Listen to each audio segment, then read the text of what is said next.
রাষ্ট্রপ্রধান রাষ্ট্র পরিচালনা করার জন্য অর্ডার দিয়েছে, সে যদি স্বীকারও করে আমি অর্ডার দিয়েছি, সে বলবে রাষ্ট্রকে রক্ষা করার জন্য, সরকার রক্ষা করার জন্য, জানমাল নিরাপত্তার জন্য আমি হুকুম দিয়েছি, আমি জনগণের জানমাল নিরাপত্তা করার জন্য আমি দিয়েছি। এখানে কাউন্টারটা কি আসবে দেখেন। বাংলাদেশের টপটা কান্ট্রি হচ্ছে বিবিসি নিউজ। বিবিসি নিউজ বলছে আগস্ট মাসে কি কি হয়েছে, 5ই আগস্টে যাত্রা বাড়িতে কি হয়েছে, অনেকে বলছেন যে এগুলো জানা ঘটনা বিবিসি রিপিট করেছে। আর শেখ হাসিনা একটা 6-7 সেকেন্ড আপনি সাময়িক ছিলেন, সাময়িক একটা সুস্থিত বাইরে ইস্যু একটি স্বপ্ন জানেন বুঝেন। আমি এই জায়গায় আপনার প্রতিক্রিয়া চাচ্ছি, এই রিপোর্টটা এটা এভাবে এখন সামনে আসলো, আগেই ফ্লাশ হয়েছে বিবিসি এই রিপোর্টটা নিয়ে শেখ হাসিনা ছিলেন সুবিধাদের জয় বলছেন এটা আরো 16 সালের একটা কারণ রিপোর্ট। আপনি যেমন যেটা প্রতিক্রিয়া জানাবেন। দেখেন, এগুলো রাষ্ট্রপ্রধানদের এই বক্তব্য দিয়ে সাধারণ কোর্টে এগুলো মুখরোচক রূপবানের গান শোনানো যায়, ওয়াজে যেমন আমরা অনেক বড় বড় বক্তৃতা দিই সেটা শোনা যায়, কিন্তু বাস্তবে এইগুলো দিয়ে কি হবে? শেখ হাসিনা বলছে অর্ডার দিতে, অর্ডার দিবে না, রাষ্ট্রপ্রধান সরকার প্রধান অর্ডার দিবেই তো। এহিয়ার বিচার করতে পারছি আমরা? এহিয়ার অর্ডার দেয় নাই? আমরা টিক্কাখানে বিচার করতে পারছি? টিক্কাখানে অর্ডার দেয় নাই, মানে না আমাদেরকে বিচার করতে পারছি? এরশাদ গুরি অর্ডার দেয় নাই, নূর মোহাম্মদকে এই হত্যা করে নাই, গুলি করে নাই, বিচার করতে পেরেছি? রাষ্ট্রপ্রধান রাষ্ট্র পরিচালনা করার জন্য অর্ডার দিয়েছে, সে যদি স্বীকারও করে আমি অর্ডার দিয়েছি, সে বলবে রাষ্ট্রকে রক্ষা করার জন্য, সরকার রক্ষা করার জন্য, জানমাল নিরাপত্তার জন্য আমি হুকুম দিয়েছি, আমি জনগণের জানমাল নিরাপত্তা করার জন্য আমি দিয়েছি। এখানে কাউন্টারটা কি আসবে দেখেন। আপনি যদি দেখেন যে টেলিভিশনের ছবি দেখাচ্ছেন, আপনি সেখানে তো বিবিসি কত চালাকি করে মানে সত্য খবর দিচ্ছে, পুলিশকে গুলি মারতে দেখাচ্ছে, আবার আমাদের হাতে অস্ত্র, আমাদের হাতে লাঠি, আমাদের হাতে ঢিল, আমরা ঢিল মারতেছি সেটাও দেখাচ্ছে। আমি যদি পুলিশের উপরে ঢিল মারি, পুলিশ আমাকে কি চুমা দেবে? আমি কি পুলিশকে চুমা দেওয়ার জন্য রাখছি? এই পুলিশের কাছে অস্ত্র দিয়েছে কি আমাকে চুমা দেওয়ার জন্য? পুলিশ রাখলাম কেন? এখন যেমন পুলিশকে ইনএফেক্টেড কেন? এখন পুলিশ দায়িত্ব পালন করতে পারছে না কেন? কারণ পুলিশকে অ্যাকশনে যেতে দিচ্ছে না। এখন যদি কোনো কারণে পুলিশ অ্যাকশনে যায়, তাহলে তো একইভাবে আমার প্রধান উপদেষ্টা ফেসে যাবেন। উনি যদি আজকে বলেন যে কোনো মূল্যে আপনি আইন রক্ষা করতে যান, করেন, তখন কি হবে? এটাও তো ওনার জন্য বুমেরাং হয়ে দাঁড়াবে। কাজেই শেখ হাসিনাকে ফাঁসি দেওয়া আইন করে হবে না, আদালত দিয়ে ফাঁসি হবে না, এটা হয় না, কোনো রাষ্ট্রে হয় না, এই পর্যন্ত হয় নাই। তাকে ফাঁসি দিতে হইতো ওই পল্টনে দাঁড় করাইয়া, তাকে ফাঁসি দিতে হতো ওই দিন আটকায় হেলিকপ্টারকে রাইখা দেওয়া, ওইটা করতে পারতেন তাহলে হতো। আর এখন তাকে যত ফাঁসি দিবেন তত সে বড় নেতা হবে, সে মানবতার পক্ষে নেতা হবে। আজকে আমরা দেখেন ঢাকার জাতিসংঘের অফিসে কি হচ্ছে, জাতিসংঘের অফিসে যে কান্ট্রি ভিজিট আসে তাকে একবার বদলি করে এখানে, একবার বদলি করে এখানে, তাকে যেখানে আসবে তাকেও আসতে দিচ্ছে না, তাকেও বলছে সে নাকি সমকামী। কি হচ্ছে? অর্থাৎ এখানেও তো একই এক কাজ হচ্ছে।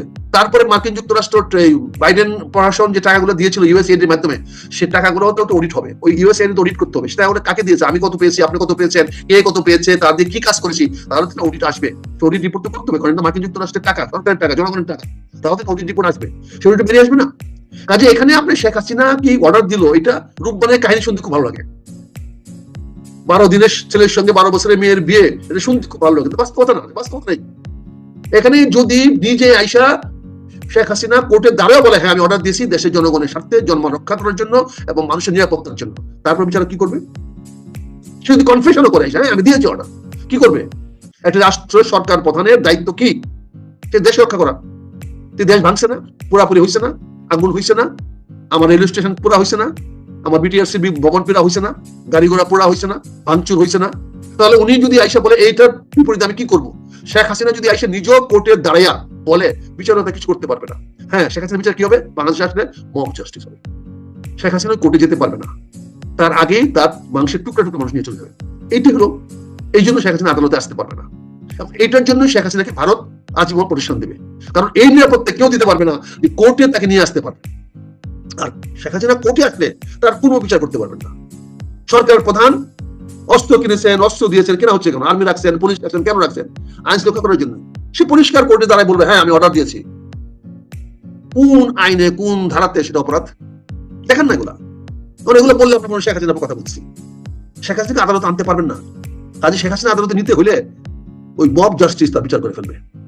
এটাই হচ্ছে পয়েন্ট, এটাই হচ্ছে যে লজিক্যাল যে বিষয়গুলো পয়েন্টে ধরলে পরে অনেকেই বলছে যে আওয়ামী লীগের পক্ষের লোক শেখ হাসিনা আজকে দেখেন আপনি আইজি সাহেবকে রাষ্ট্রপতি বানিয়েছেন, হোয়াট এ ফানি। আইজিপি রাষ্ট্রপতি তো হবেই, তার যান বাঁচানোর জন্য সে যদি বলে যা খুশি তা বলবে, এগুলো দেখে শেখ হাসিনা ফাঁসি দিতে পারবেন? শেখ হাসিনা ফাঁসি আইনের মাধ্যমে দিতে পারবেন না, কোনো আইনে দিতে পারবেন না, পৃথিবীর কোনো আইনে দিতে পারবেন না। আর তাকে মব জাস্টিসে তাকে ছিন্ন ভিন্ন করে ফেলতে পারবেন, তার অস্তিত্ব তার থাকবে না। কোনো আর্মিও শেখ হাসিনাকে বাংলাদেশের কোনো কোর্টে হাজির করাতে পারবে না। হাজার হাজার মানুষ ঝাঁপায় পড়বে শেখ হাসিনার উপরে, ঝাঁপায় পড়বে, গুলি করে, পাখির মতো গুলি করে মানুষ মারতে পারবেন না, কিন্তু শেখ হাসিনাকে মানুষ মেরে ফেলবে। এইটি হলো বাস্তবতা, এইটি হলো সত্যতা। এখন এইটাকে ফেস করার জন্য শেখ হাসিনা আসতে চাইবে, ইন্ডিয়া দিবে না, জাতিসংঘ দিবে না, যে না আপনার জীবন বিপন্ন হবে। এই দেশের পুলিশ বলবে না আমি তার নিরাপত্তা দিতে পারবো না।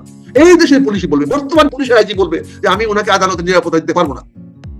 ইউনিশ সরকার নিজে বলবে আমি শেখ হাসিনাকে আদালতে হাজির করা নিরাপত্তা দিতে পারবো না। তাহলে উনি যদি আদালতে হাজির করতে না পারেন, নিরাপত্তা দিতে না পারেন, তাহলে সে কেন আসবে? আমিও যদি হয়, আপনিও যদি হন, আদালতে যাওয়া নিরাপত্তা দিতে হবে, সে নিরাপত্তা দিতে পারবে। এগুলা সব শেখ হাসিনার পক্ষে যাচ্ছে, ফেভারে যাচ্ছে। ডক্টর ইউনূস পরিষ্কার ঘোষণা দিতেন যে উনি আগামী 5 বছর থাকতে চান, নাটকের বাহানা না করে, নির্বাচনের এই নাটক না করে, এই বিভ্রান্তকর বক্তব্য না দিয়ে, শফিকুল আলমের দিয়ে সমস্ত বিভ্রান্ত বক্তব্য না দিয়ে, এটা গৃহীত বক্তব্য। উনি যে বক্তব্যটা দিয়েছেন এটা টোটালি ফ্রড, টোটালি চিটিং যেটাকে বলা হয়, যে এটা টোটাল জাতিকে বিভ্রান্ত করার জন্য বক্তব্য দিয়েছে। আমি এটাকে কন্ডেম করি, আমি এটাকে তীব্র প্রতিবাদ জানাচ্ছি। এই শফিকুল আলমের এই বক্তব্যের আমি তীব্র প্রতিবাদ জানাচ্ছি, আমি খুব প্রকাশ করছি, এটা তার করা উচিত হয় নাই। প্রধান উপদেষ্টা অফিস থেকে এরকম বিভ্রান্তিকর বক্তব্য আসা উচিত হয় নাই। তাদের যদি আমাকে শিরোচ্ছেদ করতে হয় করেন, কিন্তু আমি বারবার বলবো শফিকুল আলম এই দেশের জনগণের সঙ্গে প্রতারণা করছে, বিভ্রান্ত ছড়াচ্ছে, দেশটাকে অশান্তির দিকে নিয়ে যাচ্ছে, দেশটাকে হটকাইতে দিয়ে নিয়ে যাচ্ছে, দেশটাকে একটা গৃহযুদ্ধের দিকে নিয়ে যাচ্ছে। Thank you very much. নিশ্চয়ই আবার দেখা হবে দর্শকের পক্ষ থেকে। আবার আপনাকে স্বাগত এবং শুভেচ্ছা জানাচ্ছি।